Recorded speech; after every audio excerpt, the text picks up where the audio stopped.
स्वागत है आप सभी का मेरे YouTube चैनल पे जिसका नाम है कंपटीशन विद टीएस और इसी चैनल पे आपको हमारी वोकैब की सीरीज दिख रही होगी और जिसका आज सेकंड लेक्चर है।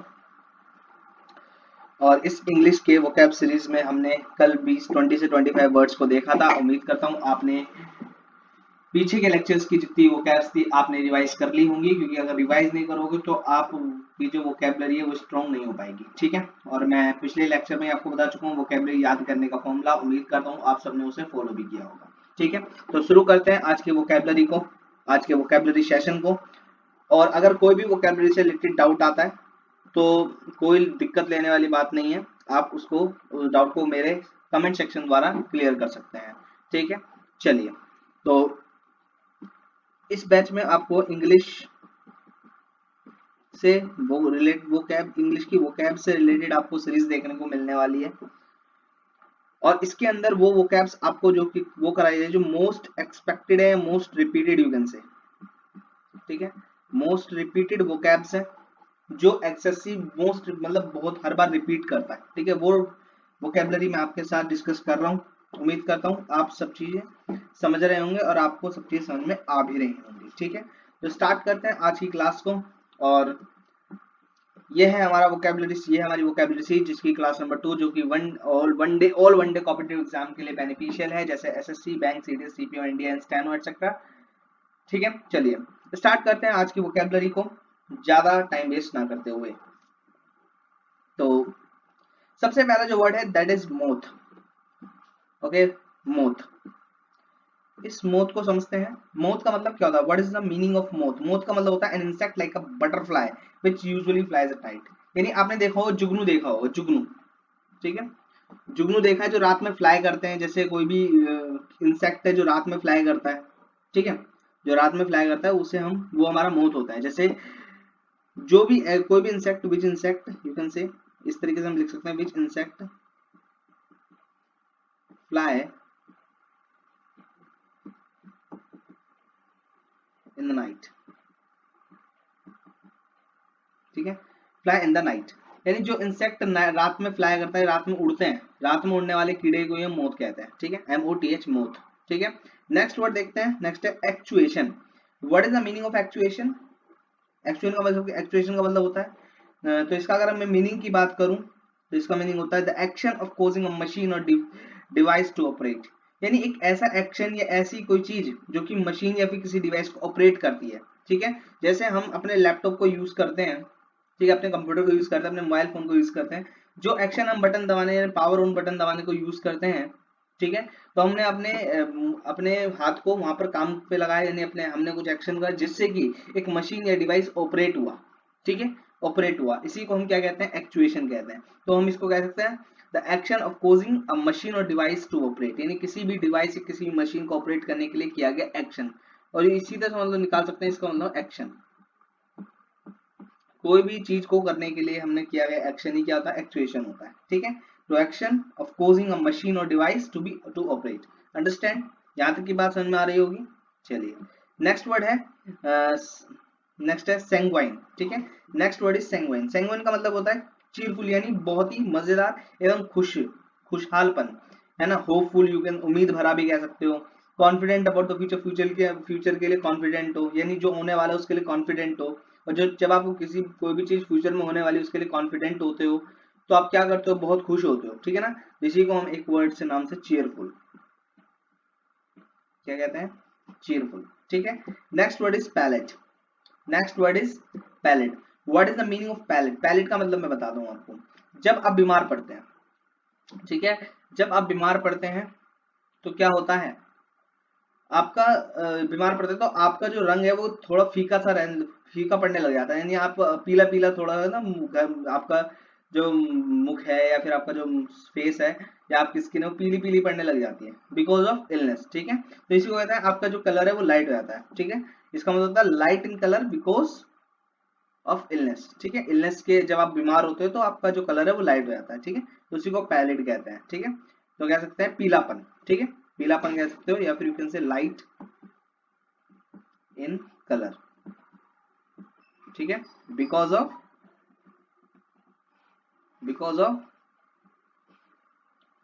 इलनेस। उम्मीद कर रहा हूँ आपको चीजें समझ में आ रही होंगी। ये इलनेस है, ठीक है, इलनेस, ठीक है, इलनेस।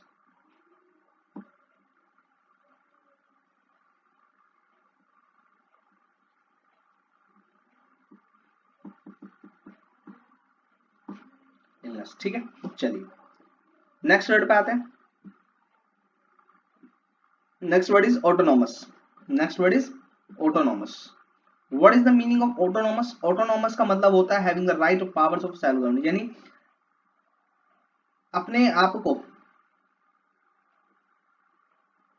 पास ये अपने आप अपने पे पावर होना कहीं पे गवर्निंग करने की, यानी नियंत्रण रखना, शासक यू कैन से ऑटोनॉमस, ठीक है।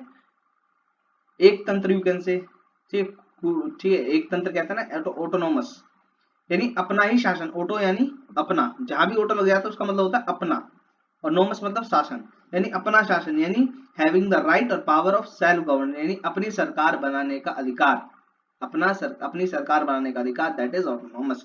तो हम कह सकते हैं हैविंग अ राइट और पावर, या power of self government, okay, government, understand. Next, tutelage. What is the meaning of tutelage? Tutelage का मतलब होता है the state of being protected और कंट्रोल्ड बाय अनदर पर्सन, यानी कोई भी ऐसी अवस्था जो किसी के द्वारा कंट्रोल की जाती है या प्रोटेक्ट की जाती है, दैट इज ट्यूटलेज, ठीक है, ट्यूटलेज, ओके। ट्यूटलेज यानी एक ऐसी स्टेट, ये कोई अवस्था है, ये किसी के द्वारा क्या की जाती है, प्रोटेक्ट की जाती है, या तो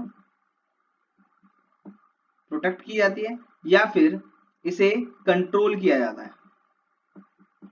क्या किया जाता है? कंट्रोल किया जाता है, ठीक है, प्रोटेक्ट किया जाता है या फिर कंट्रोल किया जाता है, एक ऐसी अवस्था, that is tutelage, okay, tutelage. Next word is non aligned and unaided. Non aligned का मतलब बताइए meaning of non aligned. Non aligned का मतलब क्या होता है? नॉन अलाइंड यानी जब आपको कोई सपोर्ट नहीं मिलता, ठीक है, not provide any and receive support, ठीक है, किसी भी कंट्री, कोई भी कंट्री का हो सकता है, ठीक है, जैसे यहाँ पे दो कंट्री हैं, ठीक है, एक पावरफुल कंट्री है और एक वीक कंट्री है, ठीक है। अब वीक कंट्री को पावरफुल कंट्री का क्या चाहिए? सपोर्ट चाहिए, लेकिन यहाँ पर इन दोनों के बीच जो है, जो स्थिति है वो है नॉन अलाइंड स्टेट, ठीक है। कैसे स्टेट है, कौन सी अवस्था है? नॉन अलाइंड स्टेट, ये कैसे जो है non aligned situation we can से।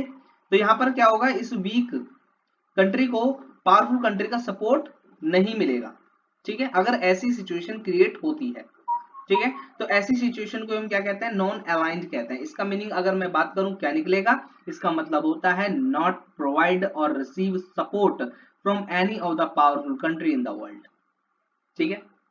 Next word unaided. अनएडेड का मतलब मैं आपको पिछली ही लेक्चर बता चुका हूं। अनएडेड का मतलब मैंने आपको अनएडेड नहीं बताया तो कुछ और बताओ, जैसे मैंने आपको एड लास्ट क्लास में कराया था। एड का मतलब क्या होता है? हेल्प, ठीक है, अगर अन लगा देंगे तो नेगेटिव बन जाएगा, ठीक है, और ये ईडी लगा के थर्ड फॉर्म बन गया, तो without any help, without any help, okay, without any help, understand. Next next है एपिडेमिक। एपिडेमिक डिजीज, आपने देखो कोई भी जब बीमारी या कोई भी disease large number of people को क्या करती है? इफेक्ट करती है, ठीक है, लार्ज नंबर ऑफ पीपल को या फिर एनिमल को इफेक्ट करती है, सफरिंग करती है। और एक ही डिजीज में बात करूं, जैसे कोविड 19 एक डिजीज थी जिनने बहुत सारे पर्सन्स को, बहुत सारे एनिमल्स को क्या करा? इफेक्ट डाला उन पर, ठीक है। तो कोविड 19 डिजीज है एपिडेमिक डिजीज, ठीक है। तो एपिडेमिक यानी जो बड़े स्तर पर लोगों को इफेक्ट करती है, that is epidemic. Next is rampart. What is the meaning of rampart? Rampart का मतलब होता है दीवार या फिर वॉल।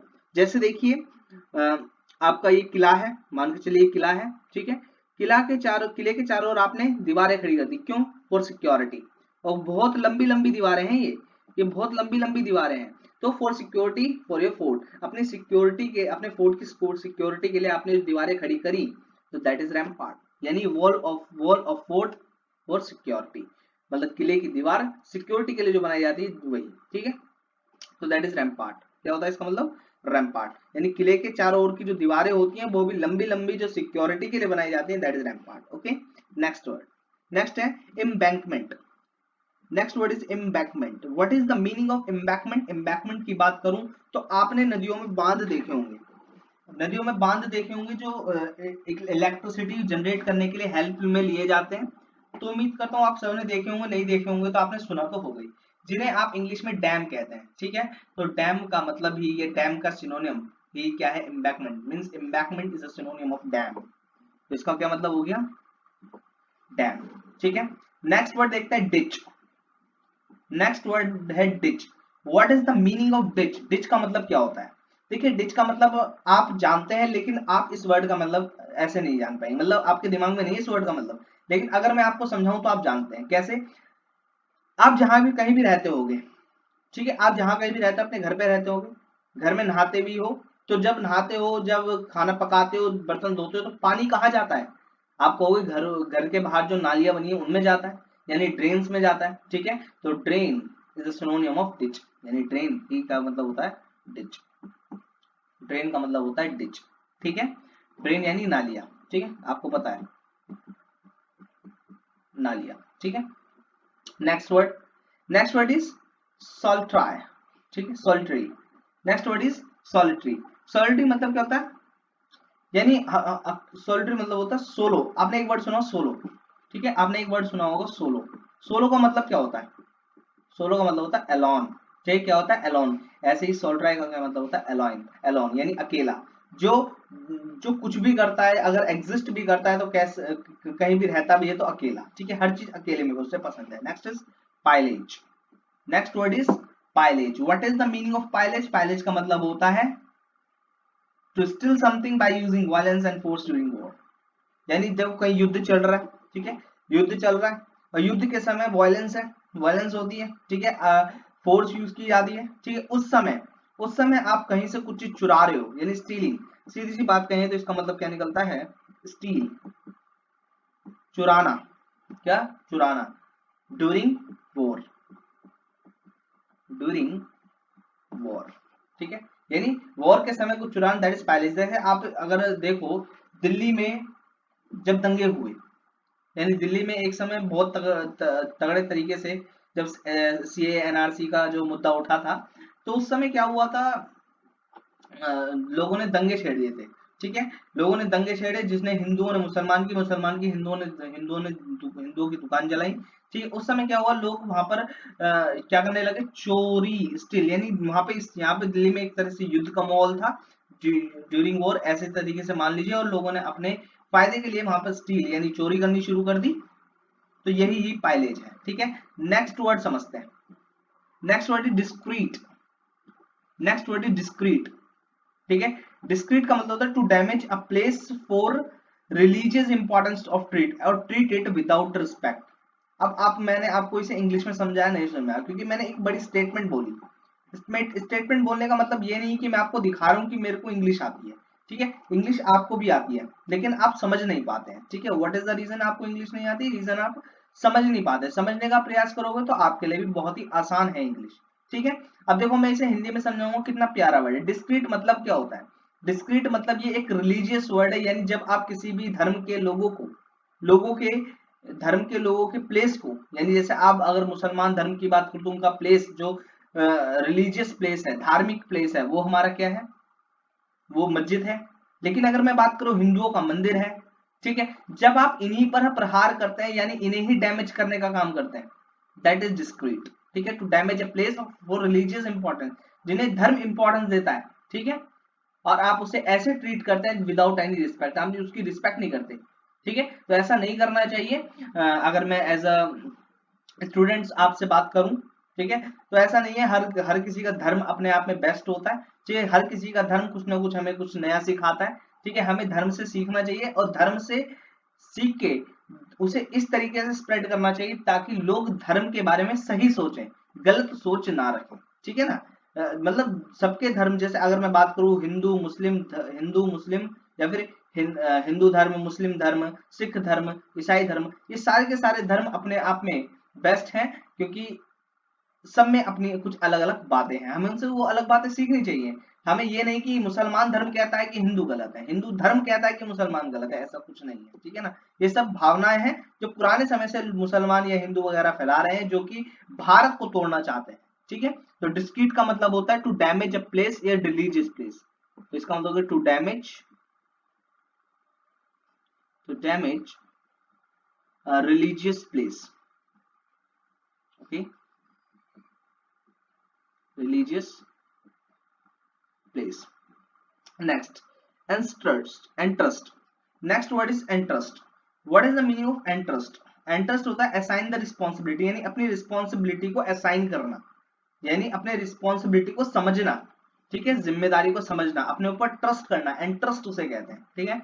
एंट्रस्ट यानी अपने अंदर ट्रस्ट करना, यानी अपनी रिस्पॉन्सिबिलिटी को समझना, ठीक है। तो इसका मतलब हो गया assign the responsibility, yes,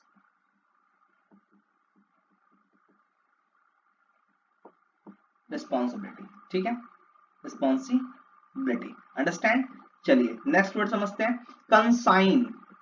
next word is consign. What is the meaning of consign? Consign का मतलब होता है deliver to a person keeping, deliver to a person keeping, यानी जब पर्सन को कहीं ना कहीं से कंसाइन किया जाता है, ठीक है, यानी एक जगह से दूसरे स्थान पर स्थानांतरित किया जाता है। जैसे कोई भी वस्तु है, कोई भी पर्सन, जैसे ट्रांसफर कहते हैं ना, कंसाइन, ट्रांसफर, ठीक है, ट्रांसफर मतलब कंसाइन, ठीक है, यानी एक जगह से दूसरी जगह डिलीवर करना, दैट इज कंसाइन, ठीक है। To deliver something, you can say to deliver something,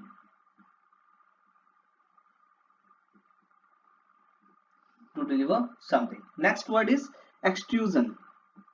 Next word is extrusion. What is the meaning of extrusion?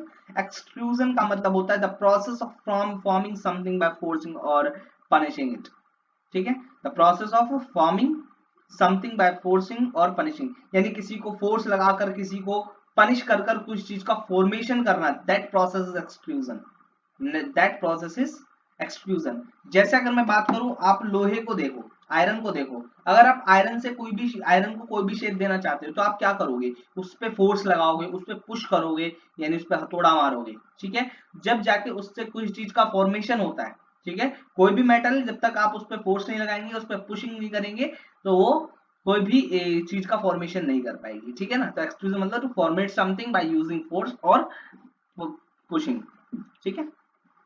तो to formate something, to formate something, to formate something by using force, ठीक है, by using force.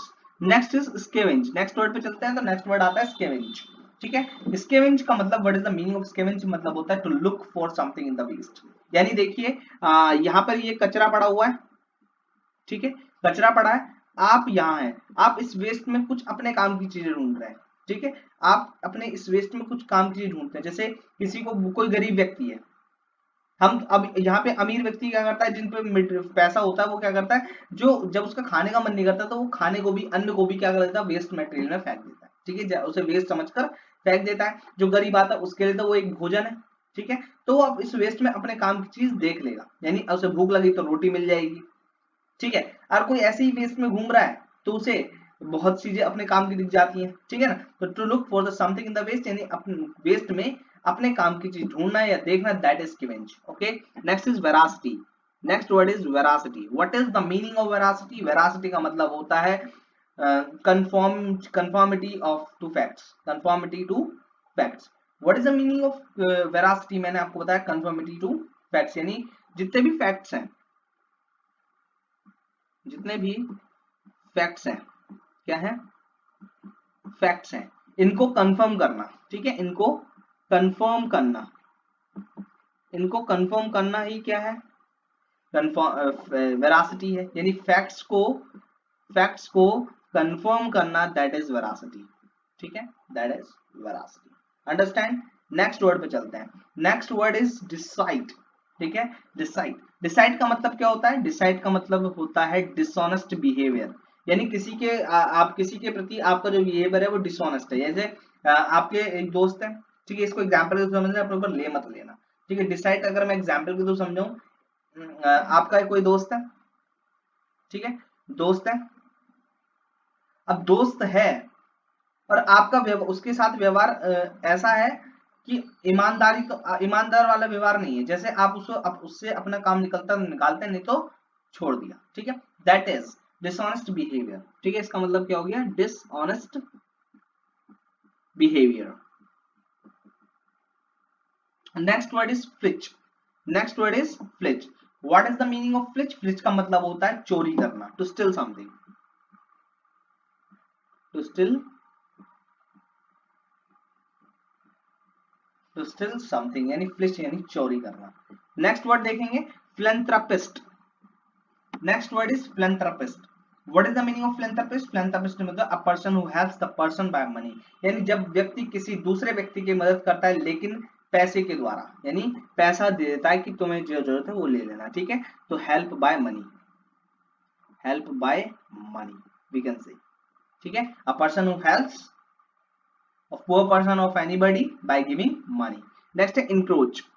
next word is encroach। encroach का मतलब होता है to use more of something than you should, यानी जैसे कोई आप फोन यूज करते हो, जब आप फोन यूज करने लगते हो तो आप इतना यूज कर लेते हो, इतना यूज कर लेते हो जितने की जरूरत नहीं थी।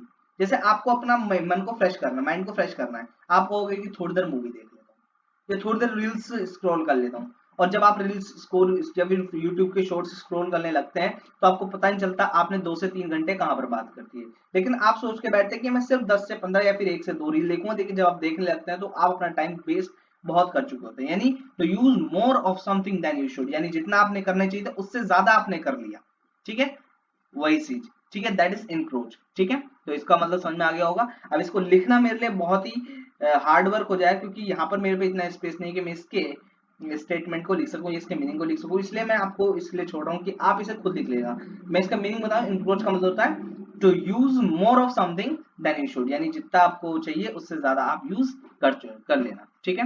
नेक्स्ट है चिंटजी। चिंटजी, चिंटजी का मतलब होता है ब्राइटली कलरफुल बट टेस्टलेस। जैसे कोई केक, आप केक की मैं बात करता हूँ, ठीक है, एक मिनट रुकिए। ये है केक, मान के चलिए, ठीक है, ये केक है। केक दिखने में तो बहुत ही सुंदर है, ये जो केक है, मैं सही, एक मिनट रुकिए, ये जो केक है ये दिखने में तो सुंदर है, लेकिन जब आप इसको टेस्ट करते हैं, ये टेस्ट में बहुत बेकार है, ये टेस्ट में बहुत बेकार है। यानी कोई चीज दिखने में तो सुंदर होना लेकिन टेस्ट में बेकार होना, इस टेस्ट में बेकार होना, तो that is chintzy, okay. Next word is frugal. Next word is frugal. Frugal मतलब होता है इकोनॉमिकल, ओके, इकोनॉमिकल, यानी जो हर चीज सोच समझ के खर्च करता है, ओके, हर चीज सोच समझ के खर्च करता है। फ्रुगल मींस इकोनॉमिकल, ठीक है। जैसे अगर आपको बात करूं, कुछ चीज खरीदनी है, कोई फोन ही खरीदना है, तो आप उसका बजट चेक करोगे, देन आप देखोगे कि मेरी इकोनॉमी से, मतलब मैं अपनी अगर इकोनॉमी देखूं तो मैं इस फोन को खरीद सकता हूँ नहीं खरीद सकता हूँ, मैं इसको बाय कर सकता हूँ नहीं कर सकता हूँ, that is okay, that word frugal means economical, okay. Next word है parsimonious। Next word is parsimonious। What is the meaning of parsimonious? मतलब parsimonious माइजरली यानी कंजूस, ठीक है, माइजरली, माइजरली मतलब होता है कंजूस। कंजूस मक्खी जूस कहते हो ना, कंजूस यानी जो पैसे कम खर्च करता है, ठीक है, हर जगह पैसे बचाने की कोशिश करता है। जैसे कहीं, जैसे अगर मैं बात करूं, आपको पढ़ाई के लिए कुछ इन्वेस्टमेंट करनी है, तो वहां पर भी बंदा सोचता है कि यार मैं पैसे खर्च करूंगा या नहीं करूंगा, इससे मतलब कंजूस वाली बातें करता है। अब जब तुम्हें पढ़ाई करनी है, और पढ़ाई is education the most important in life, ठीक है, अगर हमें कुछ करना है तो एजुकेशन, एजुकेटेड तो होना पड़ेगा। अब अगर उसमें भी तुम इन्वेस्ट बने पैसा खर्च करने से बचोगे या उसे में सोचोगे, तो ये तो बात नहीं है, फिर आप माइजर वाले कंडीशन में आ जाते हो, ठीक है। माइजर उसे नहीं कहते कि हर जगह वो पैसा बताता है, माइजर उसे कहते हैं जो जहां यूज करना चाहिए वहां पर भी उस पैसे को यूज नहीं देता, ठीक है। नेक्स्ट है oodles. Next word is oodles. What is the meaning of oodles? Oodles का मतलब होता है वेरी ग्रेट नंबर और अमाउंट ऑफ समथिंग, यानी किसी भी चीज का बहुत ही बड़ा अमाउंट या बड़ी ज्यादा तादाद में होना। जैसे पुलिस फोर्स की मैं बात करूं, कहीं जब दंगे होते हैं या कहीं प्रोटेस्ट होता है तो वहां पे पुलिस फोर्स ज्यादा लगाई जाती है, यानी वहां पर जो पुलिस फोर्स की संख्या होती है, जो अमाउंट होता है वो तब बड़ी तादाद में होता है, यानी लार्ज नंबर में होता है, दैट इज ऑर्डल्स। ठीक है, यानी वेरी ग्रेट नंबर और अमाउंट, यू कैन से वेरी ग्रेट अमाउंट। ठीक है, very great amount, very great amount. ठीक है, उम्मीद करता हूँ समझ में आ रहा होगा। चलिए, तो हमारे ये वर्ड्स यहाँ पे खत्म होते हैं, लेकिन मैं आपको एक वर्ड और बता के जाते जाते एक वर्ड और बताता हूँ। उस वर्ड का जो वो वर्ड है डाउन, जो वर्ड है वो है डाउन। डाउन वर्ड का मतलब क्या है? What is the meaning of down? The first appearance of light in the sky before sunrise. देखो, जब सन जब सन राइज होता है, ठीक है, यूं समझ लो ये जो सन है, ये जो सन है अभी राइज होने में इसे समय है। ठीक है, इसको राइज होने में क्या है? अभी समय है। लेकिन जो आपको इस राइज होने से, सन का राइज होने से पहले जो आपको ओवरव्यू दिखेगा, जो फर्स्ट अपीयरेंस दिखेगा लाइट का, यानी इस अपीयरेंस को आप क्या कहेंगे? डाउन कहेंगे। क्या कहेंगे? डाउन। ठीक है, कहेंगे डाउन। ठीक है, तो आई होप, उम्मीद करता हूं आपको सब चीजें समझ में आ गई होंगी। जितनी भी वोकैब्स हमने आज पढ़ी वो भी आपको समझ में आई होगी। मैं ज्यादा वोकैब्स आपको नहीं करवा रहा हूं, क्योंकि हमें पता है हम धीरे धीरे आगे बढ़ेंगे तो बहुत कुछ कर ले जाएंगे। अगर हम इकट्ठा एक साथ बहुत करने की कोशिश करेंगे तो हम ना ये यही कर पाएंगे और ना ही थोड़ी थोड़ी वोकैब्स को आगे ले पाएंगे। ठीक है, तो आज भी मैंने 20 से 25 वोकैब्स आपके साथ डिस्कस करी है। उम्मीद करता हूँ आपने, ठीक है, आपने सब चीज देख ली होगी और आपने सब चीज समझी भी होगी। अगर कोई भी अभी भी डाउट आता है तो उम्मीद करता हूँ आप सब उसको कमेंट सेक्शन में पूछ लेंगे। कमेंट सेक्शन आपके सबके लिए खुला हुआ है। तो मैंने आपको एक बात और बतानी है, तो एक बात यह है कि हम जो हमने एक वर्ड पढ़ा था, दिस वन, ठीक है, हमने ये पढ़ा था दिस वन वर्ड, पैलेट। ठीक है, तो पैलेट का मतलब मैंने आपको बताया light girls because of illness, यानी जब बीमार होता है तो पीला पड़ जाना। जैसे कि हम एक सिनोनिम आपको बताना भूल गया, इसका एक सिनोनिम है सोलो। ठीक है, सेलो, सॉरी, सेलो, इस वर्ड का सिनोनिम है, याद कर लेना। ठीक है, ये देखिए, मैं आपको ये नहीं बता रहा हूँ कि एक के ही बता रहा हूँ, हर किसी के ही बता सकता हूँ। देखिए, हर किसी के शब्द जो सिनोनिम से मैं आपको बताता चल रहा हूँ वो, ठीक है, और विद मीनिंग्स के साथ बता रहा हूँ। ठीक है, तो आप चीजें समझ सकते हैं। अब हर एक चीज के मैं 7-7 8-8 सिनोनिम्स बता दूंगा तो आपको बहुत बोरिंग लगेगा, यानी इसके यार एक ही वर्ड के इतने सारे सिनोनिम्स मैं आपके साथ लेके रहूं। तो मैं आपको धीरे धीरे हर एक चीज करा रहा हूँ, यानी 20-25 के वर्ड्स के जरिए मैं आपको 50 to 60 वर्ड्स में आपके साथ कर रहा हूँ और आपको करा रहा हूँ। तो यानी देख सकते हैं कि मैं जरा छोटे से इन्वेस्टमेंट के साथ कितनी बड़ी प्रोडक्टिविटी निकाल रहा हूँ। ठीक है, वो आपको पता ही है। ठीक है, बाकी उम्मीद करता हूँ आपको सब चीजें समझ में आ गई और ये वाली वोकैब्स आप अपने नोटबुक में नोट कर लीजिएगा और बढ़िया तरीके से इनको रिवाइज करके आइएगा नेक्स्ट लेक्चर में। उम्मीद करता हूँ आपको ये लेक्चर पसंद आया होगा। अगर पसंद आया तो लाइक एंड सब्सक्राइब करना, और आपके लिए ऐसे ही वीडियो जो बेनिफिशियल आपके एग्जाम में रहेंगी वो मैं लाता रहूंगा, और डेली वोकैब का सेशन मैं आपके साथ कर ही रहा हूँ। जैसे हमने एक लास्ट सेशन रहा था, ऐसे ये लास्ट सेशन नहीं है, इसके बाद भी मैं आपके साथ सेशन करता रहूंगा। और ये हमारा टारगेट 2024 को आगे यानी उसको और मजबूत करेगा कि हमारा टारगेट अचीव करने में बहुत आसान हो जाएगा। ठीक है, तो उम्मीद करता हूँ आपको हर एक चीज समझ में आ रही होगी। आज की लेक्चर में इतना ही, और लाइक एंड सब्सक्राइब करना मत भूलना। डाउट है तो कमेंट सेक्शन खुला है। तो जय हिंद दोस्तों, बस आज की वीडियो में इतना ही, बाकी हम मिलेंगे नेक्स्ट लेक्चर में। धन्यवाद दोस्तों।